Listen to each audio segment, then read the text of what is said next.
Uma coisa que o pessoal esquece e que eu volto bastante nesse assunto e nesse espectro é que livros de romance não são iguais. Nunca serão iguais, nenhum livro de romance é igual ao outro, mas as pessoas insistem, geralmente que não gostam de romance, insistem em falar que um livro de romance é igual ao outro, o que é algo totalmente errado. No mercado que a Juliana Paim ela entrou, não era um mercado favorável, a literatura no Brasil nunca foi um mercado favorável, mas no tempo que ela entrou era muito mais difícil do que agora, principalmente romance. Bom dia, boa tarde, boa noite, dependendo nesse vídeo, não é? Quem fala com vocês é o Rado, vez para mais do vídeo do canal Leitor Beta.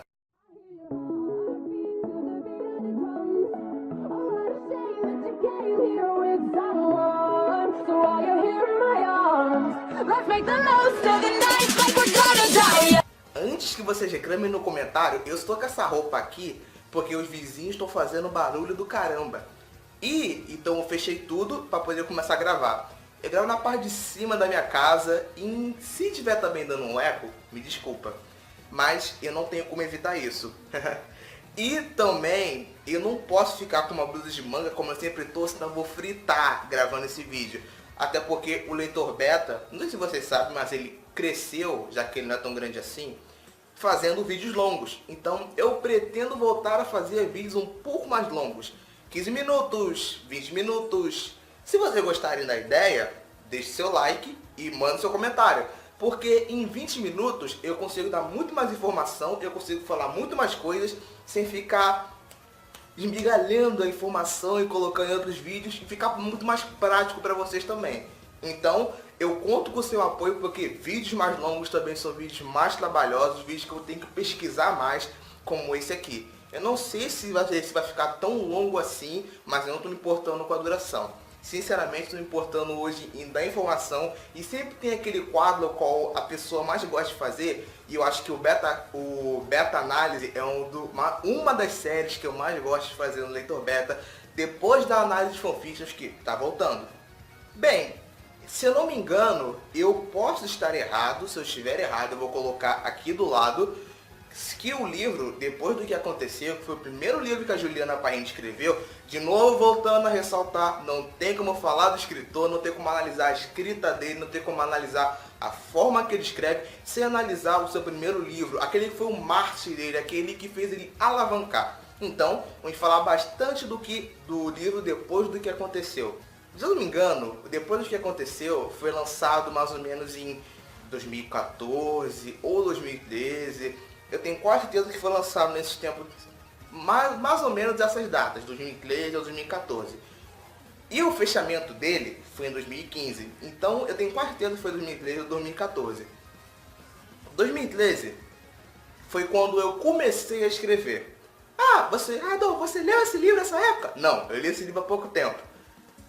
Eu achei interessante eu falar pra vocês sobre esse livro, porque eu falo bastante sobre fanfiction nesse canal. Muito. Falo muito sobre fanfiction.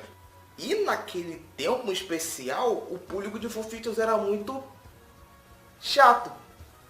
Não tem outra palavra. Quando eu comecei a escrever, as pessoas que me analisavam, as pessoas que liam minha fanfiction, as pessoas que falavam dela, que comentavam como a qualidade estava.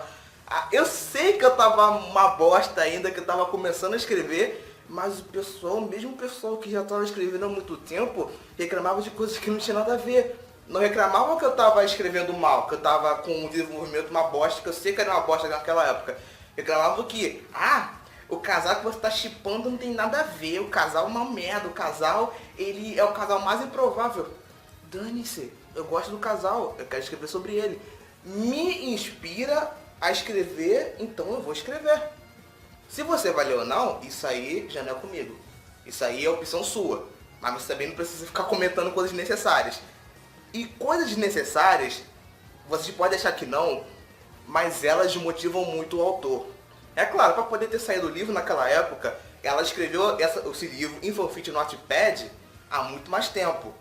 Mas você tem que entender que sim, a comunidade naquela época estava um pouco mais chatinha. E você que acha que comunidade de fanfiction não interessa muito comunidade que lê livros físicos ou livros digitais na Amazon, você está completamente errado. Influencia muito e é por isso que eu estou contando isso. Naquela época, o que estava muito em alta era fanfictions de Percy Jackson, fanfictions de Crepúsculo. Questão de romance, eu vou falar mais do que fanfiction de Crepúsculo. Pra quem não sabe, eu fiz a resenha ideológica, que é o que eu falo, mais ou menos, como foi a criação do livro, porque as pessoas gostam tanto, se ele é ruim ou não, e a ideologia por conta daquele livro, por trás daquele livro. E, na resenha ideológica, eu cheguei a comentar que a 50 Tons de Cinza, ele é uma fanfiction de Crepúsculo. Pessoal que não sabia, agora estão sabendo. Muita pessoa fala mal de Crepúsculo também sem saber o porquê Crepúsculo explodiu. Fala mal de Crepúsculo por falar, é livro de viadinho, é filme de viadinho. Amigo, Crepúsculo foi um golpe de gênio ao ele ser criado. Ninguém imaginava que dava para poder juntar uma coisa sombria como vampiros, um conto de terror, a romance, e ficar bom ainda. Crepúsculo, ele fica... Eu sei que Crepúsculo é muito vago, eu sei que Crepúsculo é muito vago em algumas coisas, mas Crepúsculo, ele impressiona em outras, como o desenvolvimento dos personagens. Sim, o desenvolvimento de Crepúsculo é muito bom. Do primeiro livro ao último, os personagens, eles mudam bastante. É como se eles fossem pessoas, a personalidade e a filosofia deles vão alterando ao longo do tempo. Não é aquela alteração brusca, que altera do nada, mas é uma alteração que dá pra poder você acompanhar e ver sentido no porquê o personagem mudou. E por que eu tô falando tudo isso e não tô falando da Juliana ainda? Calma, eu vou te explicar o porquê. É importante você saber como estava a comunidade naquela época, Crepúsculo, Crepúsculo, Crepúsculo, Crepúsculo, porque as pessoas também reclamavam muito de romance. Como o Crepúsculo estava muito em alta, as pessoas achavam que era a única forma de você revolucionar o romance, que em fanfictions e até mesmo em alguns livros que estavam sendo naquela época, estava o mercado de literatura saturado. Todo romance que estava sendo naquela época era muito igual. Toda fanfiction que fazia chip de um casal de Percy Jackson era muito igual. Mesmo que tinha finais diferentes, mas o desenvolvimento era muito igual. Literalmente, todo mundo que falava mal de fanfiction naquela época de romance, falava que era clichê, estava certo. Porque realmente o mercado estava muito, muito clichê naquela época. Mesmo eu gostando de clichê, é um casal fofinho, fica junto com o outro, ele vem, aí tem as coisinhas que eles fazem, eles ficam meio puto com o outro, brigam, mas eles se amam. Sim, tava muito clichê naquela época. Isso levou os escritores, a muitos escritores escreviam romance e pararam de escrever romance. Porque romance, ele estava se tornando um mercado chato de literatura. Então muita pessoa parou de escrever romance. Eu nunca escrevi muito romance, quando eu comecei a escrever, escrevi ação. Mas então, voltando ao assunto da Juliana. Quando, depois do que aconteceu, saiu, o pessoal viu uma nova forma de escrever romance e uma nova forma de ler romance.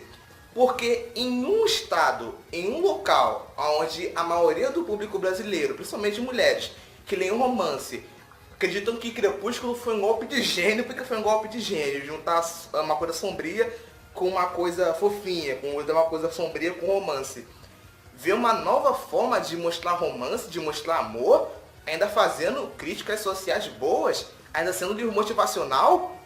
Mano, como o Elba do canal Fazendo Nerdice fala, depois do que aconteceu, ele já foi um sucesso no Wattpad e quando saiu, vendeu mais que pãozinho quente no domingo de manhã. E por que ele vendeu mais do que pãozinho quente no domingo de manhã? É isso que eu vou explicar agora. Depois do que aconteceu, é um nome bem subjetivo, é um nome autoexplicativo já pra série. Por quê? Porque fala sobre uma garota chamada Isabel, que ela perde o seu namorado por conta de uma coisa que aconteceu que eu não vou dizer se não é spoiler. Ela perde o seu namorado, o namorado deixa ela, e nem é porque ele era um filho da puta aleatório, só porque ele, não gosto mais dela, vou chutar ela. Não, aconteceram muitas coisas e foram essas coisas que levaram ela a estar no estado de depressão muito profunda. Quando o livro começa, já se passaram um ano desde quando ele terminou com ela.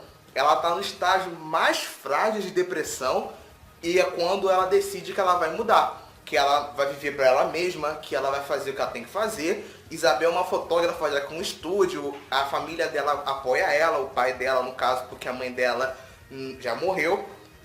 As amigas dela apoiam muito ela e é aí que começa a coisa motivacional. Naquela época também, foram quando as pessoas começaram a dar importância para a depressão. Como assim? Vamos falar a verdade, mas 2010, 2012, o pessoal ainda achava a depressão viadagem. Aí, quando começou a morrer pessoa pra caralho, o pessoal viu que era uma doença que atingia muita pessoa desde a Segunda Guerra Mundial, mas que ninguém dava importância. E quando saiu um livro falando na íntegra sobre isso, ainda envolvendo um romance, meu Deus, o pessoal logo na sinopse já ficava ok. Só que o pessoal não entendia ainda, só que isso não foi o porquê o livro vendeu tanto. O livro vendeu tanto porque ele trazia uma nova forma de você observar o amor. Como você deve estar se imaginando, ela encontrou um novo cara ao qual ela achava, e acha ainda, ao qual ela achava que iria trazer felicidade para ela de novo. Mesmo ela não querendo mais se envolver com ninguém, é inevitável. Ela se apaixonou por ele e aí começa o desenvolvimento dos dois. Porque eles vão ficar juntos. Aí que vem a questão. Eu acho que depois do que aconteceu, está muito longe da palavra clichê por conta dos plot twists enormes que acontecem no meio do livro. E ainda porque não tem aquela coisinha de que o amor é uma coisa pura e que inevitavelmente eles vão ficar juntos. Preste atenção, depois do que aconteceu vendeu tanto e muita pessoa não percebe, porque depois do que aconteceu, a Juliana Parrini, ela trouxe uma nova percepção do amor, de que o amor é um furacão. Você nunca vai saber quando ele vai te acertar, quando você para de procurar ele, quando você pensa que está sem esperanças, ele te acerta. Talvez não pode ser da forma que você acha, talvez o furacão desflua sua casa, talvez o furacão passe longe, talvez o amor venha com uma onda calma, talvez ele venha como uma tsunami te engula, mas ainda é amor. Nem sempre o que você acha, ou qual a percepção que você tem de amor é a certa. Existem várias percepções para essa palavra e nem sempre a sua percepção de amor ela é a certa ou a definitiva. Ou seja, tem muitas pessoas que perdem alguém importante porque acham que o relacionamento não é a percepção de amor que ela queria. E realmente pode não ser, mas não deixa de ser amor. Ainda é. Ainda é um sentimento forte que une você a outra pessoa. É isso que as pessoas também não entendem. E a Juliana Parrini, ela trouxe uma forma que parecia clichê, mas que as pessoas tinham esquecido. De que o amor, você nunca vai esperar por ele, mas ele vai te bater forte ou vai ser mão da calma. Você pode pensar que ficar com um garoto, abraçadinho com ele, comendo um sorvete, é muito melhor do que você vai fazer você desenvolver o seu amor, ter um afeto por ele, mas pode ser que não. Pode ser que você nem se torne amigo do garoto, pode ser que você fique cega de amores por ele, apaixonada, e que talvez você dê certo. É claro, eu não acho muito certo você ficar cega por um garoto, ou a garota ficar cega pela garota, mas acontece, né? Por isso que depois do que aconteceu, vendeu tanto. Era um livro cheio de plot twists, com uma escrita muito calma, uma escrita muito... É como se a Isabel estivesse à sua frente, contando a história pra você. E eu falei isso sobre a Catherine na resenha, vou deixar aqui no card também, que esse tipo de escrita é perfeito, como se fosse o personagem contando pra você, como se ele fosse seu melhor amigo, porque você passa a criar um vínculo maior com o personagem. Você pode não se identificar com ele, mas aquela coisa de que, caramba, se eu fosse amigo da Isabel, eu ajudaria ela, é o que faz as pessoas também lerem depois do que aconteceu. E também o segundo livro, antes do que aconteceu, não teve tanta venda assim. Geralmente foi o pessoal que já gostava depois do que aconteceu, que resolveu comprar o antes do que aconteceu. Mas também vendeu pra caramba. O pessoal que, meu Deus, o segundo livro já dá uma abertura, o primeiro livro já dá uma abertura enorme pro segundo. Segundo saiu, eu tenho que comprar essa bosta, eu tenho que comprar isso, eu tenho que ler isso. No Scooby, depois do que aconteceu, teve uma média 4. Eu sei que vocês estão meio bugados, mas é o nome do livro. Depois do que aconteceu, teve uma média de 4.2. Isso é uma média altinha. Muitas pessoas avaliaram e recomendaram esse livro. Porque foi um livro que agora você pode não dar muito crédito para ele. Você pode achar ele muito simplista. Mas a época que ele saiu, a época que ele estava na Wattpad, esse livro, ele era relevância em questão de romance durante muito tempo, principalmente romance aqui do Brasil. E eu tenho que concordar que Juliana Parrini escreve muito melhor e tem uma ideia muito boa, muito melhor do que muito estrangeiro. Não é porque um romance ele é best-seller que esse romance ele é bom. E uma coisa boa é que depois do que aconteceu não é um livro só motivacional. Ou seja, eu sempre digo que tem livros que você tem parte da vida para poder você ler, momentos da vida. Se eu tô bem agora, talvez não vai ter tanto impacto eu ler um livro motivacional. Um livro motivacional de romance cheio de plot twists não é só um livro de romance, não é só um livro para poder te motivar quando você tá na merda, quando você perdeu seu namorado, quando você perdeu sua namorada. Mas também é bom, mesmo você estando bem, como eu estava bem na hora que eu li esse livro, você acompanhar e analisar os passos da Isabel. Porque talvez isso vai te acarretar, porque talvez isso te tire de uma depressão. Porque talvez pensar como a Isabel faça você não ficar na merda com o seu namorado ou sua namorada te deixar. Bem, foi isso. Espero que vocês tenham gostado do vídeo. Acho que ficou um pouquinho longo sim, e como eu disse, eu quero voltar a trazer vídeos um pouco mais longos, e para fazer esse vídeo deu um pouquinho de trabalho, deu um trabalho ferrado. Então se você gostou, deixe seu like é muito importante, porque se você deixar o seu like, quando pesquisarem sobre essa escritora, meu vídeo vai estar mais em relevância, entendeu? Se você não gostou da roupa que eu estou usando hoje, falou que eu só sei falar merda e acha que só sei falar merda, se aquele período não tem nada a ver com o que eu falei, aquele período é uma lógica, acho que eu só falei merda.